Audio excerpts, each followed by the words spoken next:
Everyone, how's it going? So the Oscars race is heating up. I've seen most of the Best Picture movies now, and that is with the inclusion of Hacksaw Ridge last night. The only ones I've got left to watch are Moonlight, which I'm seeing on Monday, and then there's Fences and Hidden Figures, which in the UK don't come out till some point next month.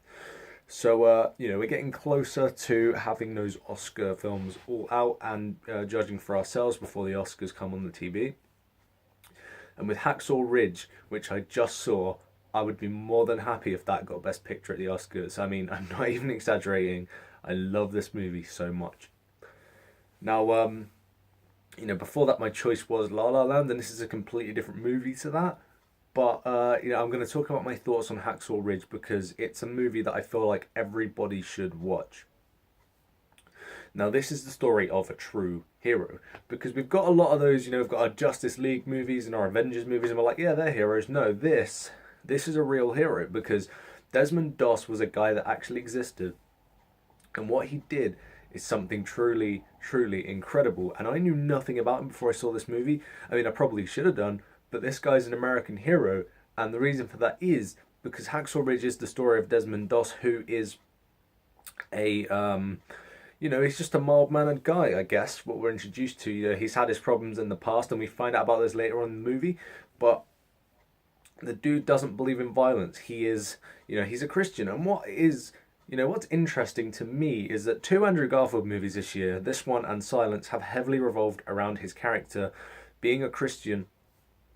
And his characters in both movies have really inspired me, and I call myself an atheist, so that was quite interesting to me. But anyway, they don't really shove the Christianity in your face, so that's what I liked about it, I guess.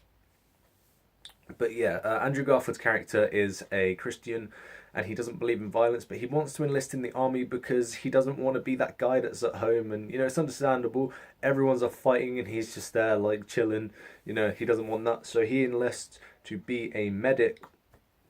And once he gets there, the sergeant is arguing with him, like, you have to pick up a weapon. This is why you're here.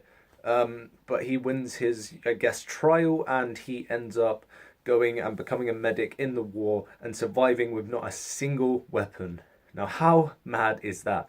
If you know the story of Hacksaw Ridge, you'll know that this guy, he saved like many lives on the battlefield. And when you find out, like at the beginning, when they first get to Hacksaw Ridge, there's all these dead soldiers, and you find out how many have died. And then by the end of the movie, you find out how many lives Desmond Doss actually saved.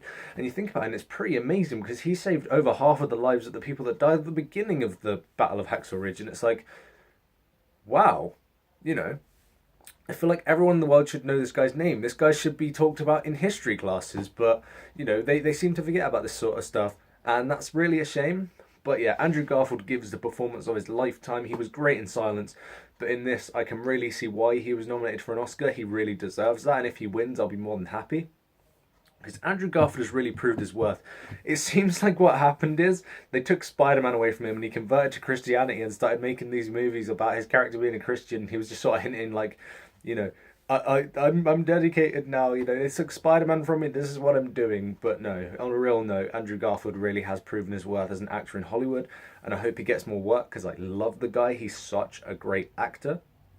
I loved him as Spider-Man, but he's really showing his dramatic range here, and I love that. But someone who really surprised me in this movie, Vince Vaughn, was absolutely brilliant in this film. I was so surprised because I knew he was in it, but I wasn't really aware of how great he was going to be. They showed him in the trailer briefly. Same with Sam Worthington, he was really good. But more on the topic of Vince Vaughn, I've seen him in things like Wedding Crashers and Dodgeball, where he plays the same character. He's a goofy, lovable idiot, I guess. But in this one, he's the army sergeant. He's the drill sergeant. You remember Full Metal Jacket, the drill sergeant in that? He's not quite to that extreme, but he takes it pretty extreme in this movie in terms of Vince Vaughnisms. And it's just great to see. I mean, at first, he's got these funny lines that Vince Vaughn would probably have, apart from they're more shouty. But he has these funny lines, and I was thinking, okay, is Vince Vaughn just going to be the comedic relief in this movie? But they never have it, so it's really goofy. It's funny, he has funny lines, but at the same time, he's a pretty scary presence to have on screen. But later on in the movie, when his character's actually on the battlefield and when his character's given these orders to Desmond Doss, because at first, obviously he doesn't believe in Desmond Doss because he thinks that everyone should carry a weapon because it's a war, that's what you do. But later on into the movie, when you see more of Vince Vaughn's character, you're like, holy crap, Vince Vaughn also has great dramatic range. I think Vince Vaughn's a really good actor.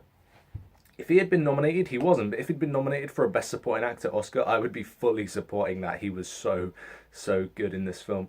But everyone in the film's great. I mean, Hugo Weaving's really good. I only really remember him from Red Skull. I haven't really seen him recently. But he was great in this movie as like this alcoholic father. It's just everyone in the entire movie does such a good job that by the end of it, you're just thinking about how great it was and how these people didn't really feel like actors. They felt like real soldiers on the battlefield, and I love that. I walked out of this movie, and I'm going to be honest with you, if I'd seen this last year, I know it came out in 2016, but in the UK it's a 2017 movie, but if I'd seen this film last year, it probably would have topped my list because I loved it so much. I walked out feeling inspired. I walked out feeling a lot of emotions because the very last shot of this movie is emotional. You don't really know. Because I don't know the story, I was looking at it like, is this the way it's going to go down? You know, I hope not. And then you find out, obviously, there's something completely different. But, you know, I have no gripes really with this movie. I mean, a lot of the ending, it's a bit, like, they leave it a bit ambiguous until they show some text. But it doesn't really matter because a lot of true story movies do that. But this movie's really good. I don't really have any gripes with it. I recommend everyone go and see it. It's the perfect contender for Best Picture at the Oscars. The only real competition it has at the moment is La La Land, but they're completely different movies. I'm still yet to see Moonlight, Fences and Hidden Figures, but I'm looking forward to seeing all three of them. So yeah.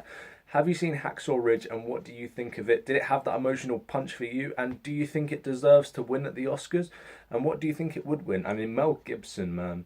The war scenes in this movie alone, they're so brutal and there's so much, you know, but they never glorify it. There's like intestines strewn around the battlefield. You see people get shot in the head, you know, and it's like, it's really, really brutal and really in your face at times, but it needs to be, you know. There are some scenes that genuinely scared me, like, not like a horror movie jump scare, but there's some scenes where I was jumping out of my seat like, oh shit. You know, there are certain scenes that really did freak me out. And I give props to Mel Gibson for that because he really did show the horrors of war really well. But at the same time, it wasn't really a typical war movie because there's other things going on. So, you know, if you're not a fan of war movies, I'd still say check this out because there's more going for it than that. But anyway, thank you guys for watching this video. I hope you enjoyed. And I hope you all go and see Hacksaw Ridge because it's something that everyone needs to know about because it's truly amazing. So yeah, thank you guys for watching and I'll see you guys soon.